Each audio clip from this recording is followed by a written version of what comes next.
What's up, I'm 𝐒𝐔𝐁𝐄, how are we all doing? Today we'll be looking at 15 worst comic book supervillains of all time. Now, I never really freaking read comic books because like they're very rare to find here. But yeah, I can think that there must be quite a few weird superpowers given to heroes of villains. But yeah, let's get started. From villains that can melt into confectionery to vigilantes whose only crime is that they're obese, we count 15 horribly awful comic book villains ever to find their way onto printed pages. I love Number that show. 15. Codpiece. This supervillain's powers come from a misunderstanding he had with a girl. What's his name? Codpiece.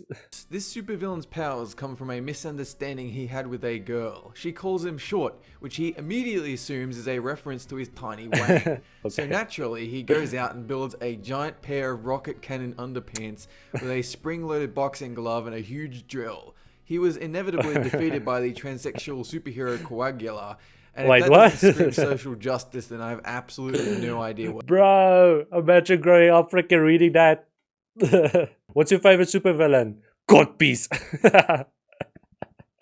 Number 14. Walrus, a man who claims to have all the mighty strength of a walrus. Unfortunately though, since those animals are typically slower and weaker than a human, he's saying he's not that great. Likewise, instead of breaking into banks or taking over the world, Walrus likes to attack inanimate objects like walls and lampposts. In one comic issue, Spider-Man flicks Walrus with his index finger once and it knocks him unconscious. Wait, what? Asbestos Lady. This is a criminal that dons fireproof clothing lined with asbestos to ward off fires. She'll carry around a flamethrower. Bros, I don't know about you, but I don't. That dons fireproof clothing lined with asbestos to ward off fires. She'll carry around a flamethrower and light everything ablaze, then walk out unharmed. Well, as unharmed as you might be wearing a suit lined with asbestos. She actually constructed asbestos bullets to attack her longtime adversary, the Human Torch. But in the 90s, she contracted cancer because asbestos. Number 12. Ice cream. So you know those times when you're writing a comic book, you need a superpower, so you look around the kitchen and you realize, gee, I wonder what it would be like to turn into an ice cream.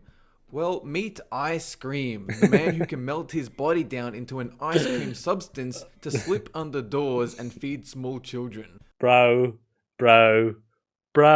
What? His body down into an ice cream substance to slip under doors and feed small children. Slip under doors and feed young children? No. Just no. Who came up with this? Fucking look him up now, bro. What the fuck? Under doors and feed small children. Unbelievably, his saga only lasted one comic. How could that happen? What a surprise. Sports Master, a man named Lawrence Kroc who uses sport-themed weapons like exploding baseballs, flying bases, rocket baseball bats, knockout basketballs, cool, you know? lacrosse snare nets, and exploding hockey pucks. He also wears sports clothes because apparently his obsession with sports wasn't already obvious. This is his power. This is what he does. That's like me throwing an exploding modem because I work on the internet. Number 10. Jin Genie. Compare it to Codpiece, it's much better, bro. So crappy, she's basically a villain anyway. Jin was a member of X-Force with the ability to generate seismic waves at her enemies, which sounds fine in itself, except she needed to be totally hammered to do so. In fact, her waves would be precisely equal to her blood alcohol level. And since she was an alcoholic anyway, she gets so drunk that she couldn't control her waves and instead hurt or kill her teammates. Number 9. Mr. An interdimensional imp, enemy to Superman, with a bizarre weakness that, even so, isn't as much a weakness, but more of a dumb thing. The only thing that can banish this guy from our dimension is to make him say or write his own name backwards. The problem is though, his name is already a mess, that saying it backwards is just as hard. So it's not a weakness, it's just a bizarre thing that tends to not happen yet works somehow. Number 8. Bat-Mite, another interdimensional imp, but more of an annoyance than true enemy to Batman. He comes from a 5th dimension, too difficult to understand. Bro, just look at him. Tends to show up and idolize Batman, only disappearing when Batman tells him off, to which he cries as popularized by the animated series, I Just Want to Help. Number 7. Calendar Man. This guy's a villain that only commits crimes on a given date, mainly holidays when it's more lucrative or simpler. The only issue is, When you know the date someone is planning a crime, wouldn't you, arrest him before that day and keep him there? Criminal intention, maybe. Likewise, his costume is entirely composed of dates. So he is carrying around the time and dates of his every crime. So all you have to do is catch him, and the evidence is pinned all over his body. And his costume is bright red. He could not be more obvious in a crowd. He might actually be the worst supervillain of all time. I don't think you got very far, bro.